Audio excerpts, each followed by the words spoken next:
आज मैं आपको ऐसी राज की बात बताने जा रहा हूं जिसके बाद मेरी गारंटी है कि दुख तो आपके पास नहीं रहेगा, रोग मुक्त हो जाएंगे, किसी तरह का दुख आपके पास नहीं रहेगा। लेकिन इसको ध्यान से सुनना। बहुत लोगों ने बार बार पूछा है कि एक बार दोबारा से बताओ, एक बार दोबारा से बताओ। मैंने बहुत पहले ये बात बताई थी। आज ध्यान से सुनना और इसको आजमाना, देखना, फिर दुख भाग जाएगा। हरे कृष्ण दोस्तों, मैं हूं अनुज शर्मा। तो सबसे पहले तो आपको बताता हूं कि दुख जाता कैसे। दुख की एक खासियत होती है, दुख कभी अकेला नहीं आता। दुख आता है ईश्वर को साथ लेकर आता है, और इतना भोला होता है कि उसको पता नहीं होता कि मेरे साथ ईश्वर चल रहे हैं। यदि सामने वाले ने ईश्वर पर विश्वास कर लिया तो मेरी मृत्यु निश्चित है। इतना भोला होता है दुख। तो पहली चीज तो आप ये समझ जाओ कि आपको ईश्वर पर विश्वास करना होगा, क्योंकि आपकी जो मुस्कुराहट है वो दुख का अंत कर सकती है। दुख कितना भी शक्तिशाली हो, बस आपको मुस्कुराते हुए उस समय को गुजार देना है। अब जो मैं उपाय आपको बता रहा हूं, इस उपाय को करना हो तो उपाय को ध्यान से सुनना। सबसे पहले तो ये जो मंत्र है भगवान श्री कृष्ण का, कृष्णाय वासुदेवाय हरे परमात्मने प्रणतः क्लेश नाशाय गोविंदाय नमो नमः। भगवान श्री कृष्ण से आप ये प्रार्थना कीजिए, मंत्र का जाप कीजिए, लगातार जाप कीजिए। दुनिया का कितना भी बड़ा कष्ट हो, वो कष्ट दूर हो जाएगा, ये गारंटी है।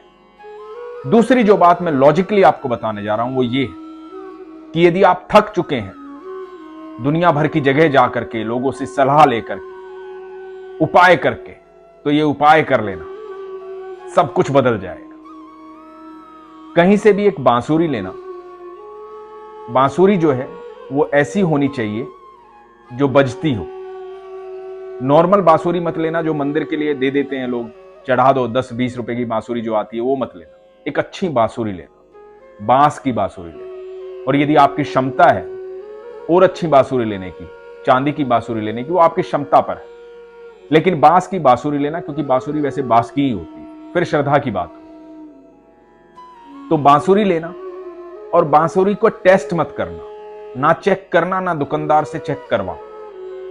उस बांसुरी को लेना, मंदिर जाना, भगवान श्री कृष्ण के किसी भी मंदिर जो आपके आस पड़ोस में कहीं भी भगवान श्री कृष्ण का मंदिर है, उस बांसुरी को लेकर जाना, भगवान के सामने अपने मन की बात रखना, जो भी आपके मन में चल रहा है, जिस भी दुख से आप गुजर रहे हैं, जिस भी समय से आप गुजर रहे हैं, वो बात अपने मन में कहना भगवान से प्रार्थना करना कि भगवान मेरे सारे कष्टों को दूर करो। उस बांसुरी को भगवान को अर्पित करने के बाद वहां से आप चले आ। वो बांसुरी वापस मत ला, अपने मन की बात कह के आप चले आ। आप यकीन मानना, कुछ ही समय में आपकी सारी समस्याओं का हल हो जाएगा। अब आप सोचोगे कि समस्याओं का हल कैसे हो जाएगा, तो इस बात को समझिएगा जो मैं बता रहा हूं। बांसुरी भगवान श्री कृष्ण को अत्यंत प्रिय है।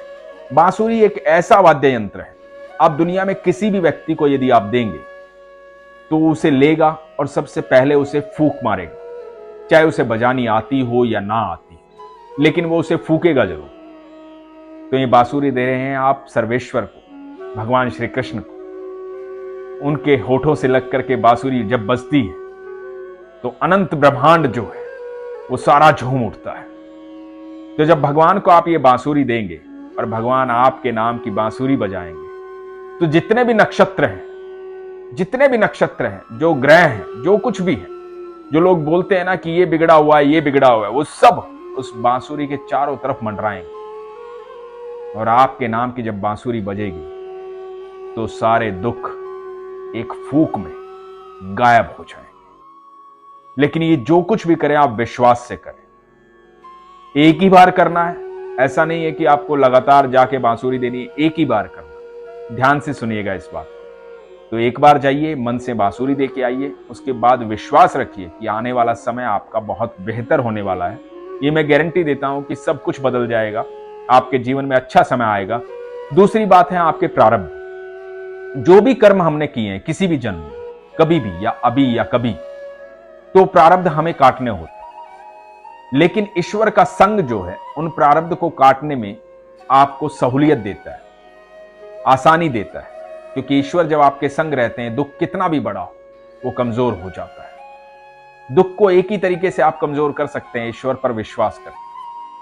तो आप भरोसा कभी मत तोड़िए, किसी की बातों में मत आइए। जब आप कमजोर होते हैं, आपका वक्त कमजोर होता है, आप दुखी होते हैं, तो लोग तरह तरह की सलाह देते हैं, लोग भिन्न भिन्न बातें करते हैं, ये कर ले, वो कर ले, ऐसा कर ले, वैसा कर ले। कुछ करने की आवश्यकता नहीं है, सिर्फ विश्वास रखने की आवश्यकता है।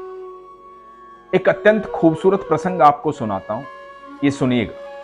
इस प्रसंग से आपको समझ में आएगा कि कौन है कृष्ण और क्यों बातें करते हैं हम विश्वास की, और क्यों मैं कहता हूं कि वो सारे दुख हर ले। तो ये बात है महाभारत शुरू होने से पहले। महाभारत शुरू होने से पहले हुआ यूं कि भगवान 5 जगह मांगने आए पांडवों के लिए कौरवों से। भगवान ने कहा कि 5 जगह दे दो, तुम हस्तिनापुर चलाना, और वो 5 जगह पर अपना राज्य करेंगे, सब खुशहाली से रहेंगे, कोई दिक्कत की बात नहीं होगी, तुम खुश रहना, वो खुश रहेंगे, क्या जरूरत है आपस में झगड़ा करने। लेकिन शकुनी को यह बात सहन नहीं हुई। शकुनी ने दुर्योधन को कहा कि इसको बंदी बना ले, ये उनकी हिमायत लेकर आया है, उनकी तरफ से आया है, उनको हमारे राज्य से हिस्सा देना चाहता है। तो दुर्योधन ने बंदी बनाने के आदेश दिए। अब भगवान को कौन बंदी बना सकता? अनंत ब्रह्मांड के मालिक है वो। पहली बार भगवान श्री कृष्ण ने अपनी थोड़ी सी लाइट दिखाई, पहली बार ये बताया कि मैं हूं कौन और किसे बंदी बनाने जा रहे हो तुम हो कौन। तो भगवान ने जब ये दिखाया तो सब चौंक गए। भगवान को कौन बंदी बना सकता था? भगवान अपनी बात कह के चले गए। जब श्री कृष्ण अपनी बात कह के चले गए तो कौरवों के राजा धृतराष्ट्र ने ज्योतिषी को बुलाया, सबसे मिलकर के सलाह ली कि क्या करें। अब या तो युद्ध होगा या 5 जगह देनी पड़ेगी। तो ज्योतिषी ने कहा सुयोधन जो है, सुयोधन दुर्योधन का नाम था, दुर्योधन हम उनको उनके कर्मों के कारण कहते हैं। तो ज्योतिषी ने कहा जो सुयोधन है, सुयोधन की कुंडली में राजयोग है, दुनिया में कोई भी हरा नहीं सकता, निश्चित तौर पर राजा बनेगा, कोई रोक ही नहीं सकता, कुंडली में लिखा है। तो आप निश्चित तौर पर विश्वास रखिए कि आपका पुत्र ही राजा बनेगा, युद्ध कीजिए। और एक ज्योतिषी के कहने पर युद्ध शुरू हो गया। जब युद्ध शुरू हो गया तो 3 दिन बीत गए। 3 दिन बीत गए और कौरव निपटने शुरू हो गए। तो धृतराष्ट्र ने ज्योतिषी को बुलाया और ज्योतिषी को कहा कि तुमने कहा था मेरा बेटा राजा बनेगा, तो ये क्या चल रहा है? तो ज्योतिषी ने कहा कि महाराज अभी तो 3 ही दिन हुए, मैंने तो परिणाम की बात की, इंतजार कीजिए, सुयोधन ही राजा बनेंगे। 8 दिन बीत गए, आधे कौरव निपट चुके थे। जब आधे कौरव निपट गए, धृतराष्ट्र चिंतित था।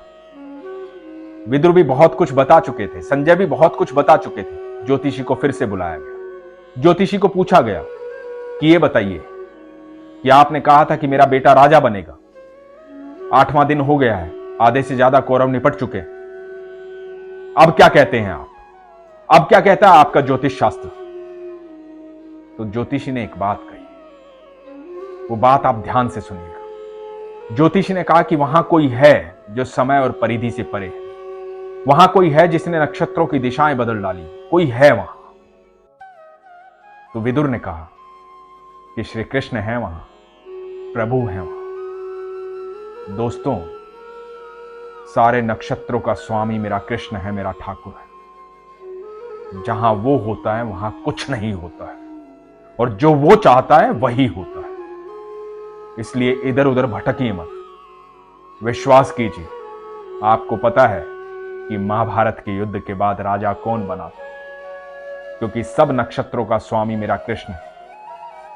आप यकीन मानना, यदि आप दुखी हैं, परेशान हैं और आपकी समस्याओं का हल नहीं हो रहा है, आप सब जगह से हार चुके हैं, तो आज ही अपनी कुंडली को उठाइए और भगवान श्री कृष्ण के चरणों में रख दीजिए, समर्पित कर दीजिए उन्हें, क्योंकि सब नक्षत्रों के स्वामी वही हैं और आपका कोई कुछ नहीं बिगाड़ सकता जब आपके सारथी कृष्ण है, आपके साथ कृष्ण है। बस विश्वास रखिए, कृष्ण आपके साथ हर समय है। वो आपसे बेहद प्यार करते हैं, वो हम सब के पिता हैं, हम सब उनकी संतान हैं। हम इधर उधर भटके ना, इस सफर का आनंद लें और विश्वास रखें अपने पिता पर। बस यही तो मैं कहता हूं कि अपने विश्वास को मजबूत रखिए, अपना ख्याल रखिए। हरे कृष्ण।